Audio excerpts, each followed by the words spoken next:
ಸ್ನೇಹಿತರೆ, ನಾನು ನಿಮ್ಮ ರೇಣುಕಾ ಪೂಜಾರಿ. ಯಾರೆಲ್ಲ ಸಬ್ಸ್ಕ್ರೈಬ್ ಆಗಿಲ್ವೋ ದಯವಿಟ್ಟು ಸಬ್ಸ್ಕ್ರೈಬ್ ಆಗಿ ಹಾಗೂ ನನಗೆ ಸಪೋರ್ಟ್ ಮಾಡಿ. ಇವತ್ತಿನ ವಿಷಯ ಪ್ರೆಗ್ನೆನ್ಸಿಯವರಿಗೆ ಪ್ರೆಗ್ನೆನ್ಸಿ ಟೈಮಲ್ಲಿ ಏನು ತಿನ್ನಬೇಕು, ಏನು ತಿನ್ನಬಾರ್ದು ಅಂತ ಅವರವರ ಬಾಡಿನೇ ಅವರಿಗೆ ಸೂಚನೆ ಕೊಡುತ್ತೆ. ಕೆಲವರಿಗೆ ಸಿಹಿ ತಿನ್ನಬೇಕು ಅಂತ ಅನಿಸಿದರೆ ಕೆಲವರಿಗೆ ಖಾರ ತಿನ್ನಬೇಕು ಅಂತ ಅನಿಸುತ್ತೆ. ಇನ್ನು ಕೆಲವರಿಗೆ ಖಾರ ಅಂದ್ರೇ ಆಗಲ್ಲ, ಇನ್ನು ಕೆಲವರಿಗೆ ಸಿಹಿ ಆಗಲ್ಲ. ಕೆಲವರಿಗೆ ಮಜ್ಜಿಗೆ ಅನ್ನ ಖುಷಿ ಕೊಡುತ್ತೆ, ಇನ್ನು ಕೆಲವರಿಗೆ ಬರೀ ಅನ್ನ ಇದ್ದರೂ ಕೂಡ ಖುಷಿ ಕೊಡುತ್ತೆ. ಮತ್ತು ಕೆಲವರಿಗೆ ಹಣ್ಣು ತಿನ್ನಬೇಕು ಅಂತ ಅನಿಸುತ್ತೆ.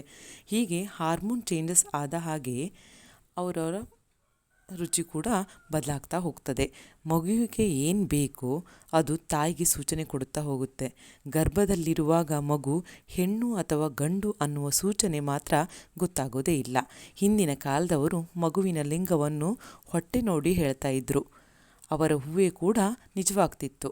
ಆದರೆ ಈಗ ಮಗುವಿನ ಹಾರ್ಟ್ ಬೀಟ್, ಮಗು ಎಡಕ್ಕಿದೆಯಾ ಅಥವಾ ಬಲಕ್ಕಿದೆಯಾ, ಅಥವಾ ಹುಕ್ಕುಳ ಹೊರಗೆ ಬಂದಿದೆಯಾ, ಅಥವಾ ಹೊಟ್ಟೆ ಮೇಲೆ ಡಾರ್ಕ್ ಮಾರ್ಕ್ ಇದೆಯಾ, ಕೆಳ ಹೊಟ್ಟೆನಾ ಮೇಲ್ ಹೊಟ್ಟೆನಾ, ನಮ್ಗೆ ಸಿಹಿ ಇಷ್ಟವಾಗುತ್ತಾ ಅಥವಾ ಖಾರ ಇಷ್ಟವಾಗುತ್ತಾ, ಇದನ್ನೆಲ್ಲ ನೋಡಿ ಕೂಡ ಮಗು ಗಂಡು ಅಥವಾ ಹೆಣ್ಣು ಅನ್ನೋದ್ರ ಬಗ್ಗೆ ಗೊತ್ತಾಗುತ್ತೆ ಅಂತ ಹೇಳ್ತಾರೆ.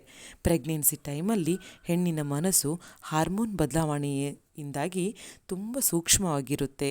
ಯಾರೇ ಏನು ಹೇಳಿದರೂ ಸ್ವಲ್ಪ ಅಪ್ಸೆಟ್ ಆಗೋದು, ತಲೆಗೆ ಹಾಕ್ಕೊಳ್ಳೋದು ಮಾಡ್ತಾರೆ. ಫಸ್ಟ್ ಬೇಬಿ ಆದರೆ ಪರವಾಗಿಲ್ಲ, ಗಂಡಾಗಲಿ ಹೆಣ್ಣಾಗಲಿ ಅದೇ ಸೆಕೆಂಡ್ ಬೇಬಿ ಅಂದ್ಕೂಡಲೇ ಎಲ್ಲರಿಗೂ ಭಯ ಇರುತ್ತೆ. ಮೊದಲನೇ ಮಗು ಗಂಡಾದರೆ ಎರಡನೇ ಮಗು ಹೆಣ್ಣಾಗಲಿ ಅಂತ ಬೇಡ್ಕೊಳ್ತಾರೆ. ಅದೇ ಫಸ್ಟ್ ಮಗು ಹೆಣ್ಣಾದರೆ ಎರಡನೇ ಮಗು ಗಂಡಾಗಲಿ ಅಂತ ಬೇಡ್ಕೊಳ್ತಾರೆ.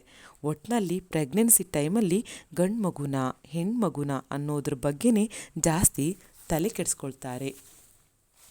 ಹೊರಗಿನ ಪ್ರಪಂಚದ ಎದುರು ಇಲ್ಲ ನನಗೆ ಯಾವುದಾದ್ರೂ ಆಗಲಿ ಅಂತ ಹೇಳಿದರೂ ಅವರ ಮನಸ್ಸೊಳಗೆ ಈ ಪ್ರಶ್ನೆ ಕಾಡುತ್ತಾ ಇರುತ್ತೆ. ಗಂಡು ಅಥವಾ ಹೆಣ್ಣು ಅಂತ ತಿಳ್ಕೊಳ್ಳೋಕ್ಕೆ ಮೊಬೈಲ್ಗಳಲ್ಲಿ ಸರ್ಚ್ ಮಾಡ್ತಾ ಇರ್ತಾರೆ.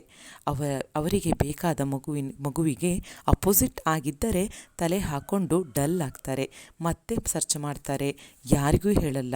ಒಟ್ಟಿನಲ್ಲಿ ಪ್ರೆಗ್ನೆನ್ಸಿ ಕೆಲವರು ಹೀಗೆ ಇಲ್ಲದೆ ಇರೋ ಟೆನ್ಷನ್ ತಲೆ ಹಾಕ್ಕೊಂಡು ಮಗುವಿನ ಆರೋಗ್ಯದ ಬಗ್ಗೆ ಕೇರ್ಲೆಸ್ ಆಗ್ತಾರೆ. ಅಂಥವರಿಗೆ ಈ ವಿಡಿಯೋ ಮಾಡಿರೋದು. ನೀವು ವಿಡಿಯೋ ನೋಡಿ ತಪ್ಪಲ್ಲ, ನಿಮಗೂ ಇಂಟ್ರೆಸ್ಟ್ ಇರುತ್ತೆ, ಒಂಥರ ಖುಷಿ ಕೊಡುತ್ತೆ. ಆದರೆ ನಿಮಗೆ ಅಪೋಸಿಟ್ ಆದರೆ ಅದರಲ್ಲಿ ಆಗೋ ನೋವು ಇದೆಯಲ್ಲ, ಅದರಿಂದ ನೀವೇ ಹೊರಬರಬೇಕು. ಒಂದು ವೇಳೆ ನಿಮಗೆ ಬೇಕಾದ ರೀತಿಯಲ್ಲಿದ್ದು ಈಗ ಖುಷಿಪಟ್ಟು ಡೆಲಿವರಿ ಆದ ತಕ್ಷಣ ನೋವು ಆದರೆ ತುಂಬ ಕಷ್ಟ ಸ್ನೇಹಿತರೆ.